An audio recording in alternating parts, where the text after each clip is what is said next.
এই দেখো বন্ধুরা, আজকে আমাদের বাড়ির একজন পরলোক গমন করেছে। তার কি বলবো, এই সকাল থেকে খাওয়া দাওয়া হয়নি। এখন এই ডাল সেদ্ধ আর ভাত হয়েছে, ভাতে আলু সিদ্ধ দিয়েছি। আর এই যে রঙটা দেখতে পাচ্ছ, এটা কামধেনু যে কালার পাওয়া যায় সেটা এক চুটকি দিয়েছি, বাস তার জন্যে। আর উপর দিয়ে একটু ঘি ছড়িয়ে দেব, হয়ে যাবে। সকাল থেকে কেউই খায়নি, ছেলে মেয়ে, ওর বাবা, আমরা কেউই খাইনি। এখন এই সেদ্ধ ডাল সেদ্ধ আলু সেদ্ধ ভাতে ভাত খাওয়া হবে।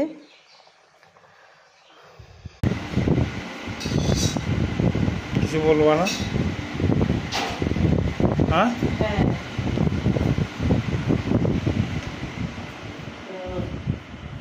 এই যে এখন এই আমরা 10-11 দিন আমাদের অসুস্থ চলছে, আজকে থেকে শুরু। তো এই দেখো, এই সিদ্ধ ভাত সকাল থেকে কেউই খাইনি আমরা।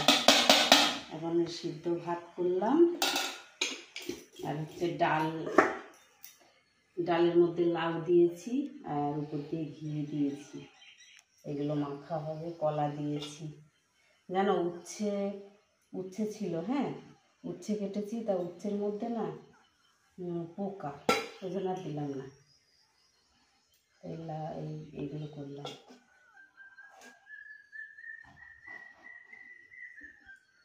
আরও আছে। এখন আমাদের 10-11 দিন মতন সিদ্ধ খেতে হবে। ঘরেরই আমার ভাসুর মারা গেছে, তারা থাকেন বাংলাদেশে।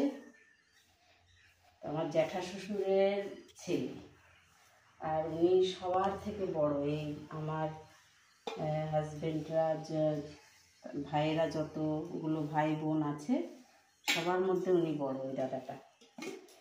যাই হোক, ওই দাদাটা আজকে ভোরবেলা আমাদেরকে ছেড়ে চলে গেছে। মানুষটা ভীষণই ভালো মানুষ ছিলেন। তাকাও একবার। দেখো, এগুলো এখন গুছানো হবে। এখন খাওয়ার মধ্যে আমরা দুজন খাবো, ছেলে মেয়ে কেউই বাড়ি নেই, সকাল থেকে খায়নি। ছাতু খেয়েছে, শুধু একটুখানি ছাতু খেয়ে গেছে। কোনোদিন যে মেয়ে ছাতু খায় না, সেই মেয়ে আজকে ছাতু খেয়ে গেছে। এবার ফ্যানটা চালাতে হবে, ফ্যান চালালে আবার কিছু শোনা যায় না। ঠিক আছে বন্ধুরা, আজকের মতন এটাই। পরে আবার দেখা হবে, কথা হবে পরের ব্লগে। রাখছি।